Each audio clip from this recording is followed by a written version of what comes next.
everyone, I'm Jennifer and today I'm going to start by asking you a very simple question. Do you plan on funding your MBA by taking an education loan but don't really know where to start? If your answer was a big yes, then this video is for you.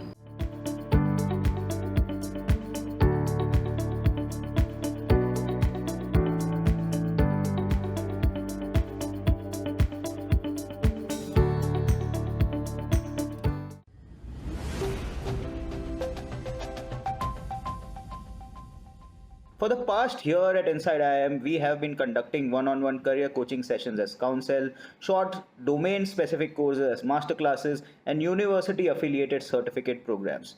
Now, we are extremely excited to announce that we have a new home for all these highly rated programs in altuni.in. So, if you are looking to earn a high salary, get a promotion, switch jobs, click on the link in the description or just visit altuni.in. Thank you, enjoy the video, and don't forget to press the bell icon to never miss an update. Cheers. What is an education loan? An education loan is basically money borrowed to fund higher education related expenses.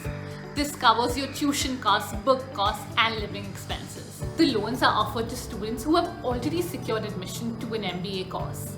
And certain banks also provide concessions on interest rates ranging from 0.5 to 1% to female applicants. So now, before taking a loan, you might be a little doubtful that should I really go in for one?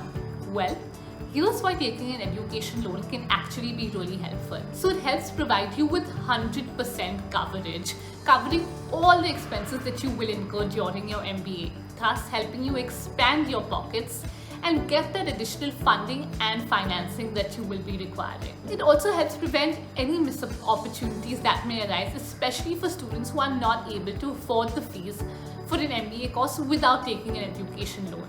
Therefore, it's a very important investment which can help boost your career and open up so many new avenues for growth. Today, loans for MBA admissions are available with almost all major banks. Some banks even have tie-ups with premier institutions. These banks offer students a special interest rate, which is normally lower than the market rate of interest. So now, am I really eligible to take a loan? Well, yes, you can avail an MBA admission loan if you are a citizen of India and have documentary proof for having secured admission in a course. It should also be kept in mind that most lenders give a loan to individuals between the age of 16 to 35 years. Interest rates. There are two main types of interest rates, fixed and floating. With fixed interest rates, it is static and does not change during the duration of your loan agreement. However, with floating interest rates, the rates change periodically according to the market. Therefore, it's always advisable to go in with a floating rate of interest. Moratorium period. So, education loan lenders also offer a grace period of 6 months to 1 year to students to cover the lag between completing their studies and starting work. During this period, you will only need to pay the interest component of the loan.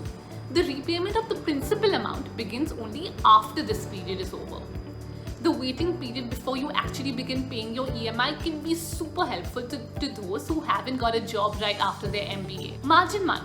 Margin money is the percentage of money ranging between 5 to 15% contributed by the applicant himself towards the total expenses of the loan. Out here, the bank really does not sanction the complete amount. However, they only sanction a percentage of it, and the rest is upon you to contribute through your own savings and scholarships. For most banks, there is no margin money required for loans up to rupees 4 lakhs, so keep that in mind. So now coming to the different types of loans that are there. There are two types, collateral-based and non-collateral-based loans. Collateral-based education loans are loans in which the bank will take some form of guarantee from you. This can be either in the form of assets such as your house, property, long-term investments, provident funds, or even government bonds. Now, you might be a little worried about taking such types of loans because you feel it will inconvenience your parents.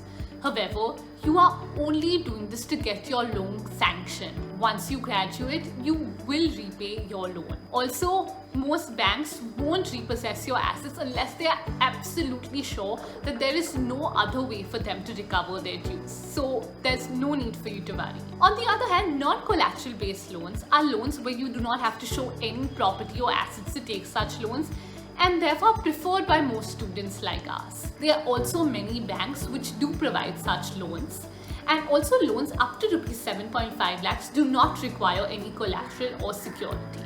But this also depends from bank to bank, so you'll have to do your research on this. So now talking about banks, coming to the 4 different types of banks from which you can get your loans. Public sector banks. Public sector banks like State Bank of India, Bank of Baroda, Punjab National Bank, Dena Bank, Canada Bank, and so many others. Private banks on the other hand like ICICI Bank, Axis Bank, and Kotak Mahindra Bank. Then there also come the non-banking finance companies, NBFCs, like Credilal Education Loan and Avance Financial Services. And lastly, private financial services.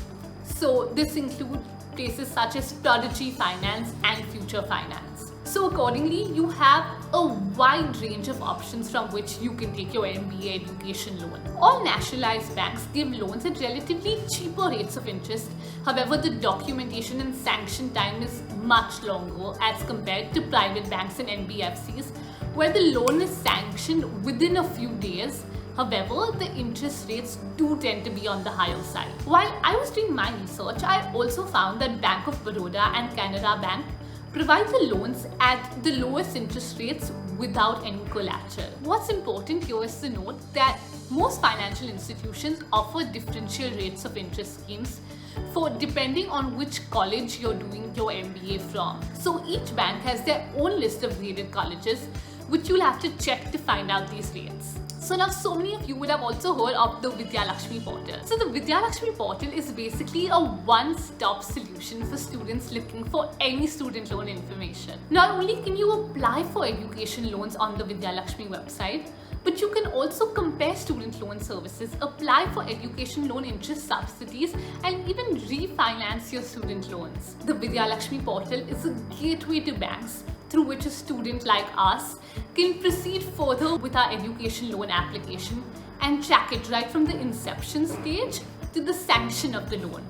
To avail of these facilities, you just need to visit the account and create your account on the website. An education loan can bring so many new colleges within your reach. Always remember to choose the option that gives you maximum loan amount at the minimum interest rate. So really, education loans aren't as complicated as they seem. However, you do need to do your thorough research and read up even on the finest details to avoid any problems in the future. In the next videos, we'll be covering all the steps that you will be requiring to take a loan, the repayment terms, and even the questions that you should be asking your loan providers. Let me know what are your biggest apprehensions regarding taking an education loan, and if there's anything else you'd like me to cover, do drop it in the comments below.